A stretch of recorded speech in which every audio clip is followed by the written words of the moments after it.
Welcome back to another Torah Tuesday. Today we're in Exodus chapter 2 for one of the most beloved stories of this book. I'm going to show you a few things that you may not have seen before.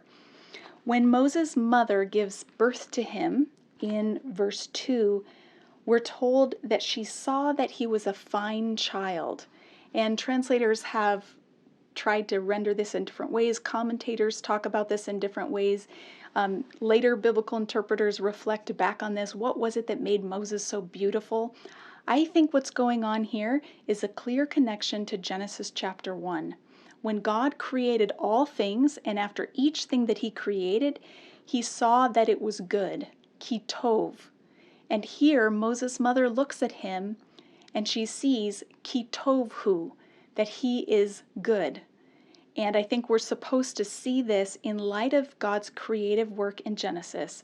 Moses' mother is fulfilling the creation mandate to fill the earth and subdue it. She's given birth to a son, and because all things that God created are good, she looks at him and sees that he's good. And she knows it would be ridiculous, it would be horrible to throw this child into the Nile River as Pharaoh has mandated in chapter 1. And so she doesn't. She devises a plan. We're told that she hides him for 3 months. When she could hide him no longer, she gets a papyrus basket and coats it with tar and pitch. Now, this is not the normal word for basket, and it probably was a basket because it was made out of papyrus. The Hebrew word used to describe this vessel that she puts him in is the word tebah. The word tebah only occurs in one other passage in the Hebrew Bible, and that's in Genesis 6, when God tells Noah to build a tebah and cover it with pitch and fill it with animals. Yes, we're talking about the ark. So just as God used an ark to spare Noah from a watery death, now Moses' mother chooses to make a little ark and put her son in it to spare him from a watery death. So we are supposed to be thinking of Genesis as we read Exodus chapter 2.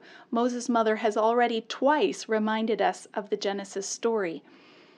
Now, the thing that she coats the basket with is chamar, which sounds just like the word used in Exodus chapter 1 verse 14 for the substance, the tar substance that the Israelites are using as mortar for their brick-making projects.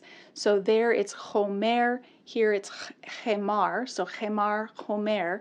It's the same consonants in Hebrew, different vowels. So again, looking back, and it's maybe implying that she's using resources available to her to save the life of her son. But then she takes the ark, the little ark with her son in it, and she places it among the reeds along the bank of the Nile. The word for reeds in Hebrew is suf, and if we don't know that, then we might miss a resonance that's later in the story. When the Israelites flee from Pharaoh and leave Egypt, they cross the Red Sea. Our English translations call it the Red Sea, but the Hebrew Bible never calls it the Red Sea. It is always referred to as the Sea of Reeds, Yam Suf.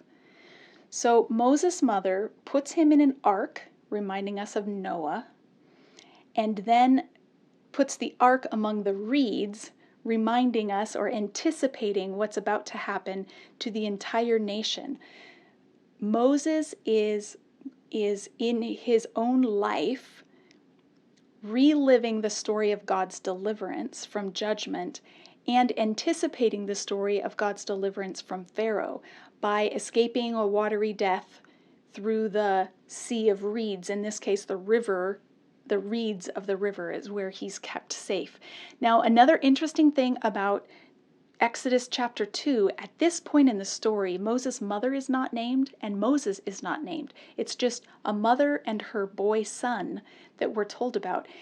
Now, the anonymity of these two characters has a significance, I think, in two different ways. I think both of these things could be true at once. One, she's in a position where she's hiding from Pharaoh and she is disobeying the royal edict to kill her own son.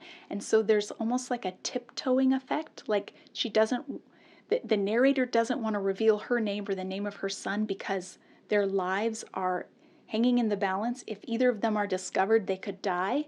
And so there's almost like a whispering. This is the narrator's way of whispering this story by not saying their names out loud to try to protect their identities. But I think also it's anonymous so that we can then begin to see it as the beginning story of the whole nation of Israel. Every mother who gives birth to a boy is looking at him and seeing that he's good and feeling that he should not be destroyed. And every mother is wrestling with how to respond. And so Moses' own mother acts in solidarity with all these women as she tries to save the life of her son. And as we'll see, God is going to save the life of the entire nation in similar ways in just a few chapters. So that's all I want to share with you today. We're out of time. If you're watching this because a friend shared it with you, thank your friend for being a rock star. And if you could take a moment and on the just below this video over here down on the bottom right, there's a little thumbs up. If you enjoyed this video, click the thumbs up. Leave me a comment if you'd like below. I love interacting with you. And if you haven't yet subscribed to my channel, please do so. That will make sure you don't miss any episodes. We'll see you again next week for another Torah Tuesday.